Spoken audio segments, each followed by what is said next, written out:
UP के बादलपुर में 6 महीने से लोग नींद नहीं ले रहे थे। घर में कहीं भी कभी भी आग लग जाती।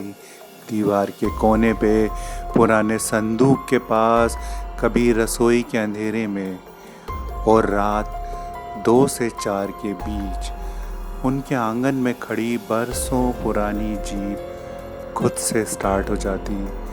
इंजन गुर्राता हुआ जैसे कोई अदृश्य ड्राइवर क्लच छोड़ रहा हो। जीप ढलान पर कुछ दूर तक बढ़ती, फिर रुक जाती, पर इंजन बंद नहीं होता। मोहल्ले ने तो ये मान लिया ये साया है, घर पर बड़ी बहू की आत्मा है। बेटा शहर से आया, दोस्त लाया, लॉजिक लाया, उसने देखा, छुप कर देखा, किसी ने धक्का नहीं दिया। जीप सच में खुद बढ़ रही थी। पुलिस बुलाई गई।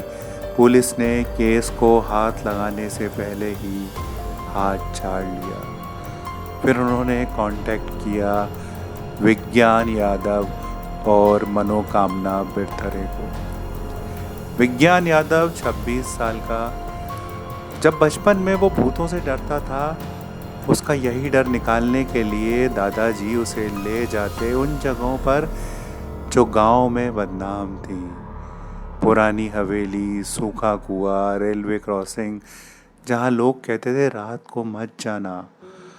दादा हर कहानी को सबूतों के साथ झूठा साबित कर देते। विज्ञान ने वही काम प्रोफेशन बना लिया। लोग बुलाते हैं, वो जाता है, पर सच जब अंधेरा ज़्यादा गहरा होता है, उसकी हार्ट बीट बढ़ जाती है। वो सबके सामने शेर है, अकेले में वो डरता है, भूत से नहीं अंधेरे से। और उसकी पार्टनर मनोकामना बिरथरे 23 साल की। मनोकामना का घर भूतिया डिक्लेयर कर दिया गया था, कारण उसके चाचा को वो प्रॉपर्टी चाहिए थी। गांव में अफवाह जंगल की आग से तेज फैलती है। रात को चुड़ैल रोती है, दीवार पर, छत पर पैरों की आहट। विज्ञान ने जांच की, छुपे हुए स्पीकर से सारा भेद खोल दिया, और चाचा का प्लान भी। तब से मनोकामना उसकी पार्टनर है, लॉजिक उसका ऑक्सीजन है। वो भूत से नहीं डरती, पर कुत्ता भौंकते, मकड़ी दिखे तो भाग देती है। ये दोनों आ गए थे बादलपुर के उस घर में जहाँ थी खबर भूत की। उस रात जीप फिर से गुर्राई। विज्ञान का गला सूख गया, ये नॉर्मल नहीं है।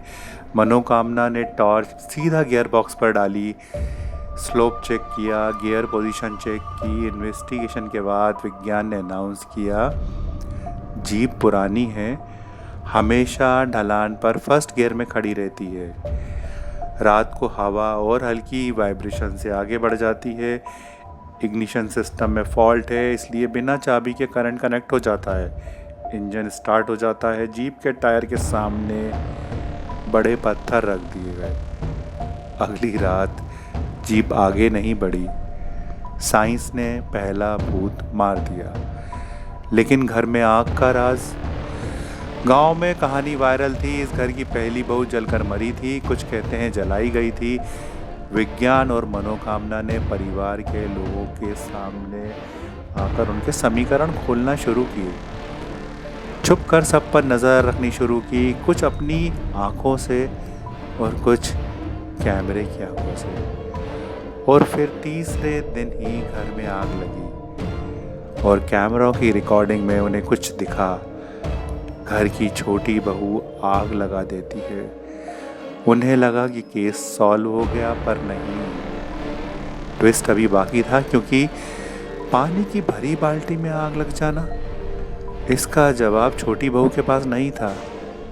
हाँ, अकेले ले जाके जब छोटी बहू से पूछताछ की, छोटी बहू टूट गई, कहने लगी, पानी की बाल्टी में आग मैंने नहीं लगाई, लेकिन बाकी सब जगह लगाई थी।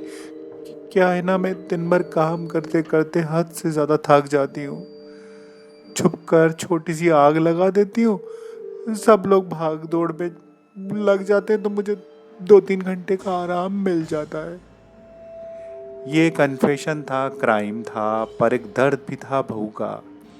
दिन भर बस काम काम, ज़रा सा आराम नहीं। विज्ञान ने डिसीजन लिया, सच को सच की तरह नहीं, सॉल्यूशन की तरह यूज़ करेगा।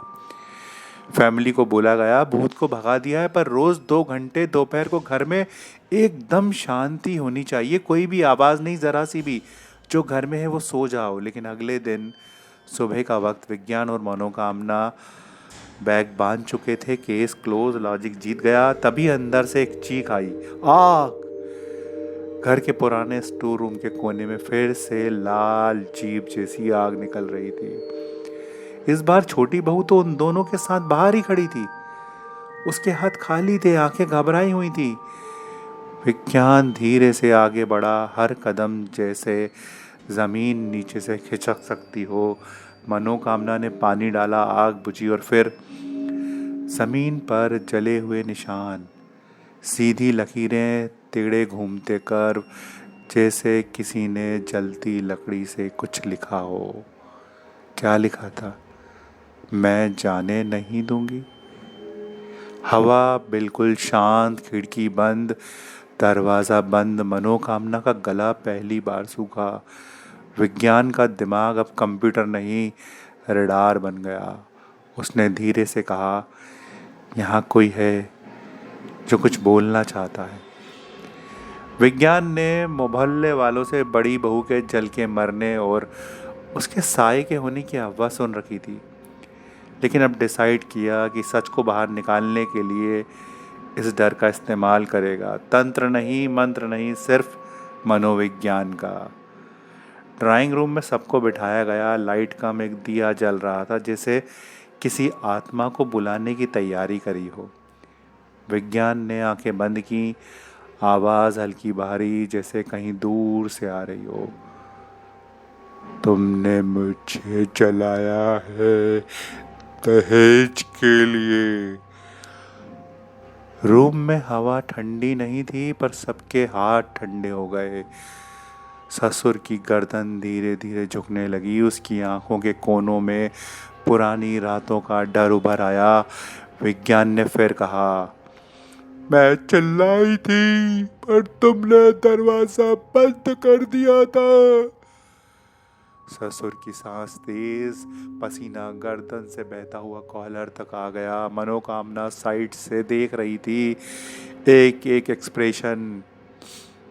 विज्ञान ने आखिरी वार किया, सच बोल दो वरना मैं यही हूँ।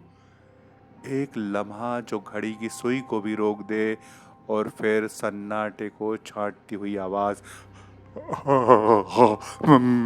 मैंने किया था। रूम में जो हवा थी वो ऑक्सीजन नहीं थी, वो सालों का दबा हुआ जुर्म था जो शेप ले रहा था। ससुर टूट गया। दहेज कम था, गुस्सा था, मैंने केरोसिन डाला, दरवाज़ा बंद किया। छोटी बहू का मुंह खुला का खुला, बड़े बेटे की आंखों में शौक का अर्थक्वेक। विज्ञान ने आंखें खोली, अब नॉर्मल आवाज़ में बोला, पुलिस को बुलाओ। पुलिस आई। इस बार कोई नहीं डरा। कन्फेशन रिकॉर्ड हुआ, हथकड़ी लगी। जब ससुर को ले जा रहे थे, उसने एक बार पीछे मुड़कर उस कोने को देखा जहाँ सुबह आग लगी थी। वहाँ बस काली ज़मीन थी, लकीरें अब धीरे धीरे फीकी पड़ रही थी। मनोकामना ने हल्की सी फुसफुसाहट में पूछा, यह किसने लगाई थी विज्ञान? विज्ञान ने सीधा जवाब नहीं दिया, बस स्टोर रूम की छत की तरफ देखा।